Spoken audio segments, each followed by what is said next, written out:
अस्सलाम वालेकुम। आज की वीडियो का टॉपिक थोड़ा क्रिटिकल भी है और डिफरेंट भी, इसलिए मैंने इस वीडियो को 7 पार्ट्स में डिवाइड किया ताकि आप समझ सकें कि ईरान के नेक्स्ट सुप्रीम लीडर कौन होने वाले हैं और वो कैसे चुने जाते हैं और उनका ईरान के पॉलिटिकल सिस्टम पे क्या असर पड़ेगा। सोचिए, एक ऐसा मुल्क जहां प्रेसिडेंट सबसे पावरफुल नहीं होता, जहां इलेक्शंस भी होते हैं लेकिन फिर भी फाइनल फैसला किसी और के हाथ में होता है, ये मुल्क है ईरान। और ईरान में सबसे पावरफुल इंसान होता है सुप्रीम लीडर। लेकिन अब दुनिया भर में एक बड़ा सवाल पूछा जा रहा है, ईरान का नेक्स्ट सुप्रीम लीडर कौन बनेगा। डिफरेंट सोर्सेज से पता लगाया जा रहा है कि ईरान के next supreme leader Ali Khomeini के दूसरे नंबर वाले बेटे मुस्तफ़ा खुमैनी बनेंगे। लेकिन क्या ईरान के लोग भी इस फैसले में कोई किरदार रखते हैं?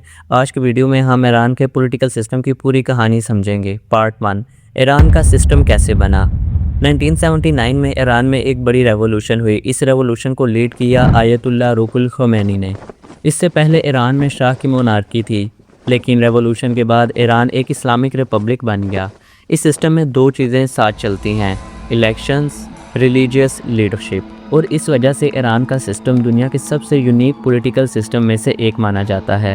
पार्ट 2, सुप्रीम लीडर का कॉन्सेप्ट क्या है। पहले पार्ट में हमने ईरान का पॉलिटिकल सिस्टम समझा, अब दूसरे पार्ट में हम ईरान का सुप्रीम लीडर का कॉन्सेप्ट समझेंगे। ईरान का सबसे पावरफुल लीडर होता है सुप्रीम लीडर। इस पोजीशन का मतलब सादा है, वो इंसान जो आर्मी का कमांडर होता है, न्यूक्लियर पॉलिसी कंट्रोल करता है, जुडिशरी अपॉइंट करता है, स्टेट मीडिया को कंट्रोल करता है और ज़रूरत पड़ने पर प्रेसिडेंट को भी हटा सकता है। मतलब ईरान का असल पावर सेंटर प्रेसिडेंट नहीं बल्कि सुप्रीम लीडर होता है। 1979 से लेकर आज तक ईरान में सिर्फ 2 सुप्रीम लीडर हुए हैं और अब तीसरा होने जा रहा है। पहले थे रुहुल्लाह खुमैनी, दूसरे थे अली खुमैनी और तीसरे अब मुस्तफ़ा खुमैनी हो सकते हैं।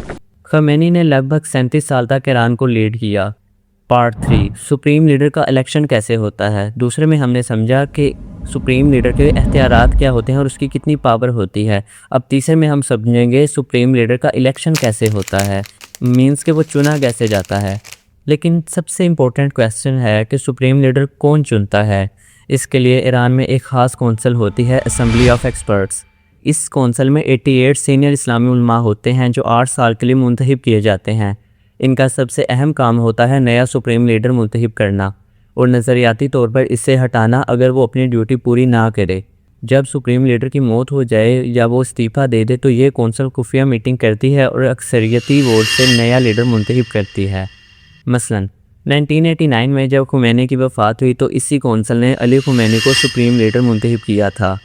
पार्ट 4, लेकिन सिस्टम इतना सादा नहीं। अब यहाँ कहानी दिलचस्प हो जाती है। असम्बली ऑफ एक्सपर्ट्स के मेंबर्स इलेक्शन से आते हैं, लेकिन हर कोई उम्मीदवार इलेक्शन नहीं लड़ सकता। इन्हें पहले मंजूर करता है गार्डियन कौंसल और गार्डियन कौंसल के कुछ मेंबर्स सुप्रीम लीडर खुद मुकर्रर करते हैं। इसका मतलब जो लोग सुप्रीम लीडर को मॉनिटर करते हैं इन्हें मंजूर भी वही सिस्टम करता है। इस वजह से कई पॉलिटिकल एक्सपर्ट्स कहते हैं कि ईरान का सिस्टम मुकम्मल तौर पर फ्री डेमोक्रेसी नहीं है। पार्ट 5, नेक्स्ट सुप्रीम लीडर का सवाल। अब दुनिया का सबसे बड़ा सवाल है, ईरान का नेक्स्ट सुप्रीम लीडर कौन बनेगा। कुछ मुमकिन नाम ज़ेरे बहस आते हैं। नंबर 1, मुज्तबा खुमैनी, अली खुमैनी का बेटा। वो किसी ऑफिशियल पोजीशन में नहीं है लेकिन ईरानी सियासत और सिक्योरिटी हलकों में काफ़ी असर रसूख रखते हैं। नंबर 2 पर है हसन खुमैनी, ईरान के बानी खुमैनी का पोता। वो निस्बतन मुअत्तदिल आलिम माने जाते हैं और इस्लाही ख्यालात की हिमायत करते हैं। कंप्रोमाइज़ उम्मीदवार। माहिरीन कहते हैं कि कभी कभी सिस्टम किसी मारूफ आलिम को भी मुंतखब कर सकता है ताकि सियासी तवाज़ुन बरकरार रहे। पार्ट 6, रेवोल्यूशनरी गार्ड का किरदार। ईरान की सियासत में एक और ताकतवर इदारा है, Islamic revolutionary guard core IRGC। ये फ़ौजी फोर्स सिर्फ आर्मी नहीं बल्कि सियासी और मुआशी असर व रसूख भी रखती है। कई तज्ज़ियाकार कहते हैं कि अगले सुप्रीम लीडर के इंतखाब में IRGC का असर बहुत मजबूत हो सकता है। पार्ट 7, इन सब क्वेश्चन में से एक सबसे इम्पोर्टेंट क्वेश्चन है, ईरान के लोग क्या चाहते हैं। अगर कहा जाए कि ईरान की सोसाइटी 2 हिस्सों में तकसीम है तो ये गलत ना होगा। कुछ लोग इस्लामिक सिस्टम की हिमायत करते हैं लेकिन बहुत से ईरानी नौजवान ज़्यादा आज़ादी, जमहूरियत और सियासी इस्लाहात चाहते हैं। इस वजह से ईरान में कई बार एहतजाज भी हुए, जैसे 2009 में ग्रीन मूवमेंट और 2022 में women life freedom protest. Iran का पॉलिटिकल सिस्टम दुनिया के सबसे मुल्फिज सिस्टम में से एक है। यहाँ इलेक्शंस भी होते हैं और मजहबी क़यादत भी मौजूद है, लेकिन हतमी ताकत सुप्रीम लीडर के पास होती है।